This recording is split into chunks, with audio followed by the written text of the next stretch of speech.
ना जरा मूड ऑफच झालंय का ते तुम्हाला पुढे सांगतेच. तर श्री स्वामी समर्थ मंडळी, 4 वाजता असा गुलाबजामुनचा पाक बनवून ठेवला. संध्याकाळी दादूला खाली खेळायला नेलं होतं, तोपर्यंत म्हटलं झाडांना पाणी देऊन देऊ. तुम्हीही पक्ष्यांसाठी पाणी ठेवा आणि झाडांनाही पाणी देत राहा.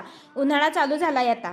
संध्याकाळी हे आल्यानंतर आम्ही जरा बाहेर गेलो. मला 1 किलो गुलाबजामसाठी कंटेनर बघायचे होते, पण तिथं मला हवे तसे अवेलेबल नव्हते. हा एक ऑप्शन होता, पण ते जाणं शक्य नव्हतं, कारण आपल्या गुलाबजाममध्ये पाक असतो आणि त्याच्यात तो बसणार नाही.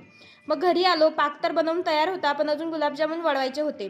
मग काय दोघांनी मिळून लागलो कामाला आणि एकीकडे गुलाबजाम तळत होते, एकीकडे गोल गोल गोळे बनवत होते त्याचे.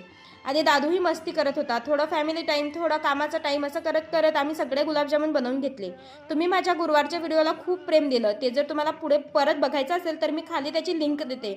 तो तुम्ही ओपन करतायत, तुम्हाला तो व्हिडिओ दिसून जाईल.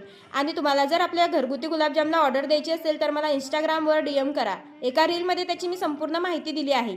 आणि आपले घरगुती खव्याचे गुलाबजाम खायचे असतील तर नक्की ऑर्डर द्या. चला आता व्हिडिओ येथेच एंड करते. बाय.